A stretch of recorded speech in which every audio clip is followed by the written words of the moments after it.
कृष्ण जी के जन्म में। तो पशु पक्षियों को आनंद है, कारण भगवान पूरे वन में ही तो निवास करेंगे गौचारण करते हुए, तो सबको इंतजार है कृष्ण वन में आएंगे। तो लोग ये सोहर गाने लगे अपने भाषा में। एक बाना कुहा के कोयलिया दूसर बाना मोरवाती सर में चकुरवा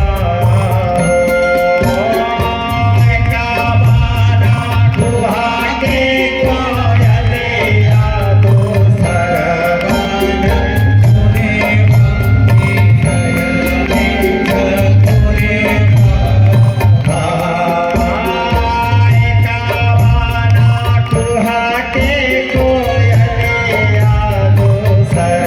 बाना मोरवाती सर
में सब लोग सोहर गान किए। सोहर गान करने के उपरांत भगवान कृष्ण को लाती माता यशोदा स्तनपान करवाती है, पालना में सदाई।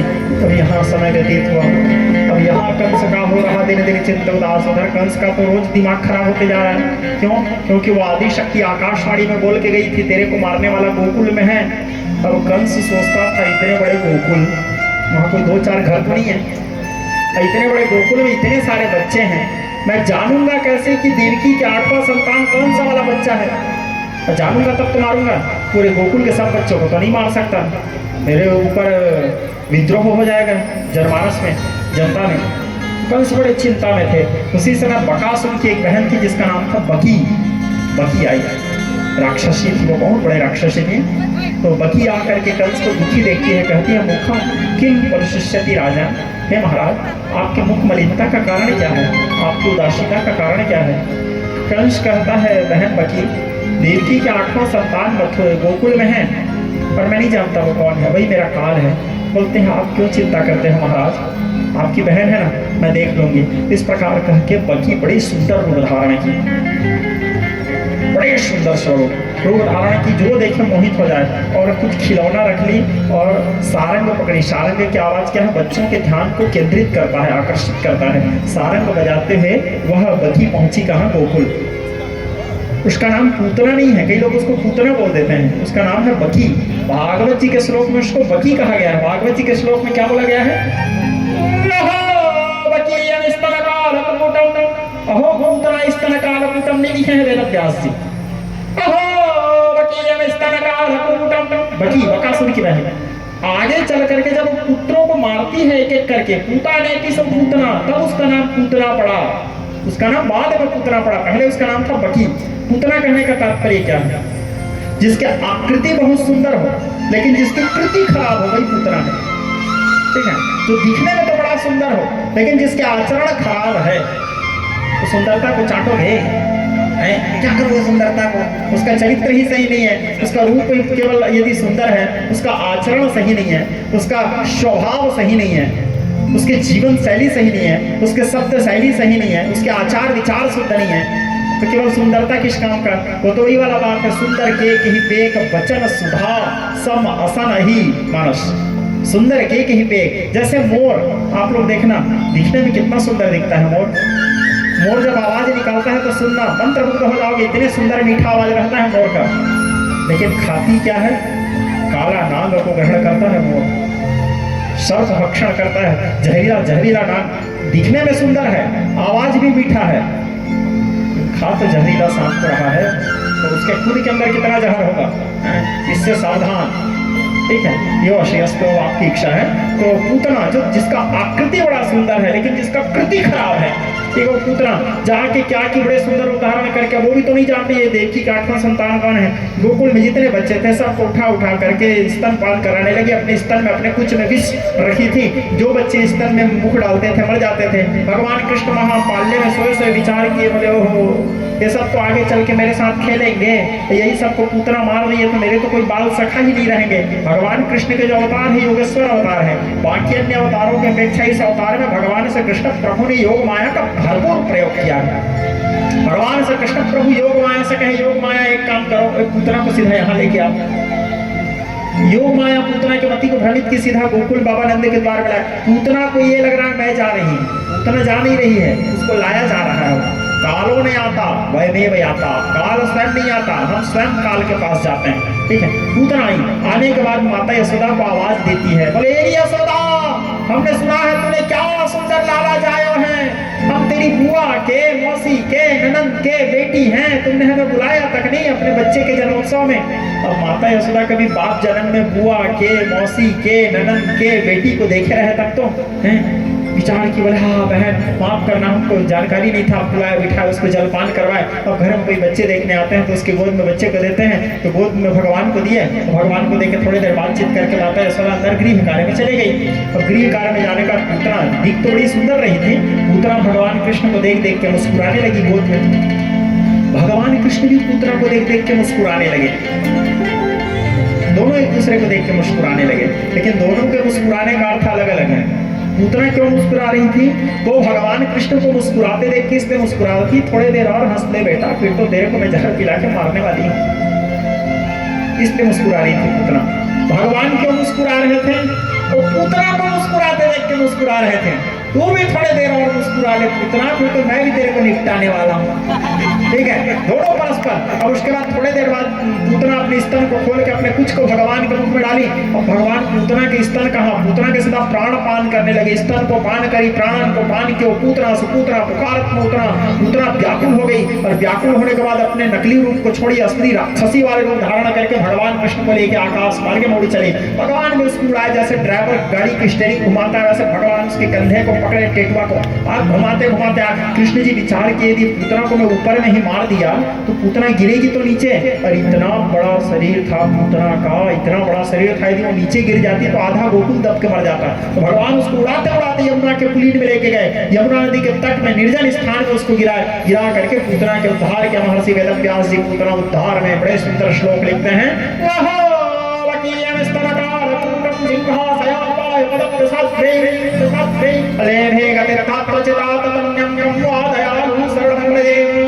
अर्थात भगवान कृष्ण की उदारता, कितने उदार है वो परमात्मा। पूतना क्यों आई थी? भगवान को मारने आई थी, लेकिन फिर भी भगवान क्या किए? पूतना को माँ की गति प्रदान किए। पूतना के दूध पिए हैं भगवान, यानी देवकी और यशोदा के साथ साथ पूतना के दूध पिए हैं, तो पूतना भी भगवान कृष्ण की माँ है। माँ की गति प्रदान किए और उद्धार करने के बाद पूतना को गोलोक भी भेजे हैं। और श्रीमद् भागवत महापुराण दशम स्कंद पूर्वार्ध 5वां अध्याय में है पूतना उद्धार की कथा, है ना। 5वां अध्याय में ये नहीं लिखे हैं पूतना बधो नामनी पंचमो अध्याय, क्या लिखे हैं? पूतना उद्धार नामनी पंचमो अध्याय। हलवा जलवा बहुत आखेगा भी ठीक है। तो पूतना उद्धार नामनी पंचमो अध्याय, पूतना के उद्धार किए हैं भगवान, पूतना का वध नहीं किए हैं, पूतना के उद्धार किए। अब माता यशोदा गृह कार्य से निवृत्त होकर के एक माता यशोदा देखती है, वो ना तो मेरा लाला दिख रहा है, ना तो वो सुंदरी जो आई थी स्मार्ट वो भी नहीं दिख रही है, दोनों गायब।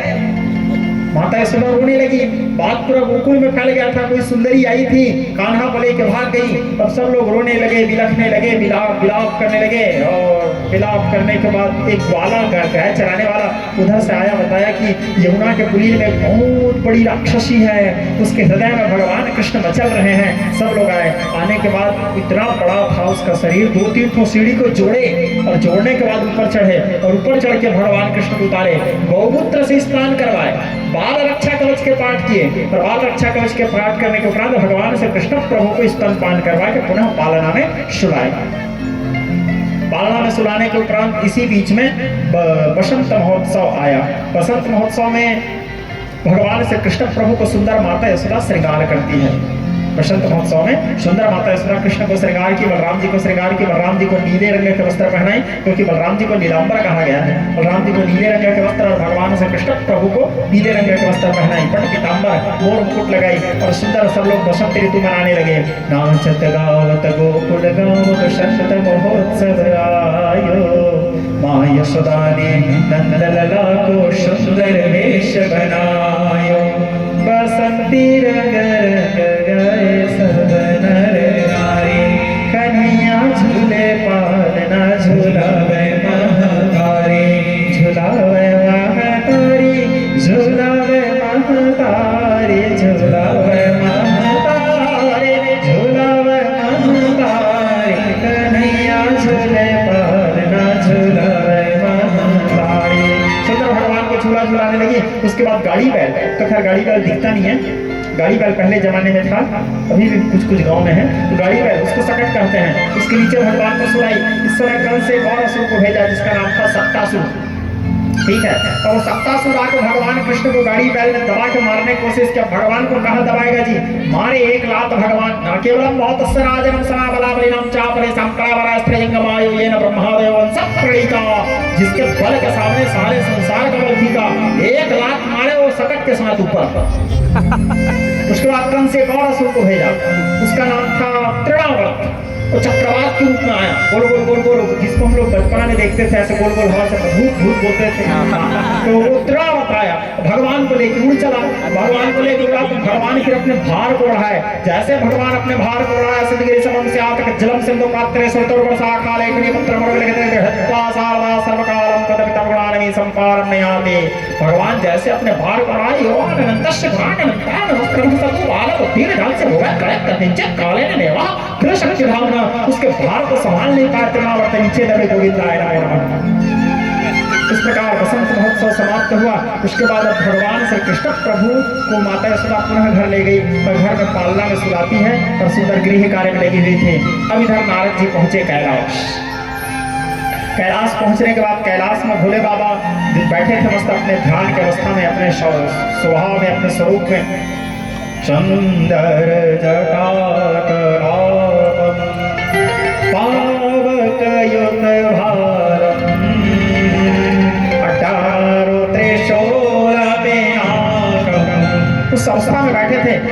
काशी जाकर के भोले बाबा की वंदना किए, भगवान महादेव को प्रणाम किए, भगवान महादेव के स्तवन किए, भगवान महादेव की स्तुति किए। आत्मा त्वं गिरजामति सहचरा प्राण शरीरं पूजा देव सयोग भोग रचना निद्रा समाधि स्थिति संसार प्रलयो प्रदक्षिण विधे